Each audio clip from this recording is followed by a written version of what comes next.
What emotion do you feel when you're going to approach someone you're very attracted to and there's an extremely high probability that she's going to tell you to disappear?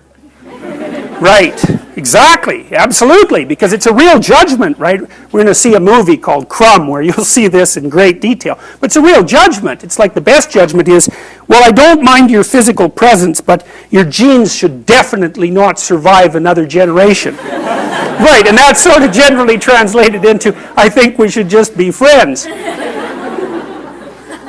Right, you know, and you can blow that off, and people do, and you have to because it's part of being polite and civilized, but you know, let's make no mistake about it. There is no more fundamental judgment than that. So, paralysis. And there's no shortage of men, I mean, who are absolutely terrified of women. I mean, I've had many of them in my practice. You know, I had one guy, he was so terrified of women he couldn't even talk to them on the phone. It's more common than you think. So, but it's generally manifested by men who no one cares about, so it's generally irrelevant. So, well, it's the case. It really is the case. I'm not kidding. They're low-status men. You know, they're people that are generally regarded as losers, and there isn't anybody who really gives a damn about what happens to them one way or another. And there's a lot more men in that category than there are women. Women are in all sorts of, you know, social categories that cause them misery and distress, but that one seems to be predominantly male. One of the things I'm going to do when we talk about Freud is I'm going to show you this movie Crumb, which I just told you about, and it's a very rare thing because it shows you the world from the perspective of very intelligent male losers, and that's just not a perspective you ever see because it's the winners that tell the stories about their life. It's like, who the hell cares about the life of a loser? But this movie is about a loser who became a winner, and you know, almost as an act of revenge. And it's great, great examination of the Oedipal complex. Remarkable. Women select men. That makes them nature, because nature is what selects. And so, you know, you can say, well, it's only symbolic that women are nature. It's like, no, it's not just symbolic. It's not just symbolic.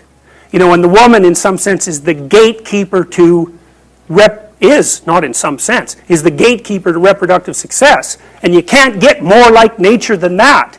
In fact, it's the very definition of nature. So, as I said, there are lots of reasons why these symbolic representations are set up the way they are. All right, so that's the great mother, nature. The queen, the matrix. The matrix is something from which all things form. Same root word as matter, mother, all the same root word. The matriarch, the container, the cornucopia, the object to be fertilized, the source of all things, the fecund, the pregnant. There are more parts of the association network. The strange, the emotional, the foreigner, the place of return and rest. The deep, the valley, the cleft, the cave, hell, death, and the grave. The moon, ruler of the night and the mysterious dark, and matter and the earth. So those aren't necessarily associated with femininity, but they're typically associated with femininity from a symbolic perspective. You know, so like generally, like a witch in a movie doesn't come riding out of the full bright sun at noon, right? That just doesn't happen because it doesn't make sense. It's a dark thing. And so if you saw that occurring in the light in a movie, you'd think, you know, what the hell's going on here? That doesn't make sense. And the reason it doesn't make sense is because it violates the complex, the symbolic complex. So those are female denizens of the underworld and hell. Very pleasant creatures. It's like Medusa with the head of snakes, you know. And if you ask, you know, why would a woman have a head of snakes in reference to a man? And that's really simple. I bet there are men here who know the answer to that. I don't know what you guys think about this, but I was pretty happy when I thought this up, and it took me a long time. So if you think about the world in Darwinian terms, right, it's a struggle for survival and reproduction, which are basically the same thing.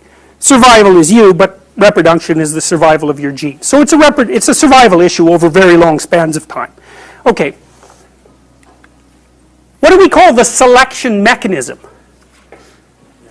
Right, natural selection, right? It's nature who does the selection. Okay, so let me tell you something that makes female humans different than female chimps. I mean, there's lots of things that do, but so, but here's an important one. If you look at which male in a chimp troop fathers most of the offspring, it's the dominant male. But the reason for that isn't because the female chimps sort of flock around the dominant male. Now that happens in other species, but it doesn't happen with chimps. What happens is the dominant male chases all the subordinate males away and will interfere with any sexual behavior they manifest. It'll chase them away. The females, though, are perfectly happy to mate with a subordinate male if they're in heat and they get the opportunity. So they go into heat, which is something that doesn't happen with female humans, and they really don't care who they mate with. Okay. Female humans are much different than that. They're picky. So they're choosy. It's a big deal. It's a big deal that they're choosy. Women also seem to evaluate men for their fitness. Now, so, lots of men have no sexual partners and they have no children. That's not the case with women. Almost all women have one child or more. And it's a rare woman indeed who cannot find a sexual partner. Some of you undoubtedly have already experienced what it's like to be possessed by a particularly stupid idea. You know, so maybe you've grown out of one or two of the stupid ideas that possessed you, or maybe you're possessed by an attraction to someone you can't control, or you can't control your eating behavior, or you're a pushover when it comes to interpersonal interactions because you're too agreeable, or you fly off the handle and fight, and none of this is really under your control. And so all of those things that manifest themselves not only in your behaviors but in your perceptions themselves, they tend to take on embodied form and use you as the vehicle for their activity. So, and when you're thinking about something like anger, for example, think about how it works, because it's quite peculiar. What must someone generally do? How must someone generally act if you're going to be angry at them? They have to be irritating, right? They have to provoke you in some way.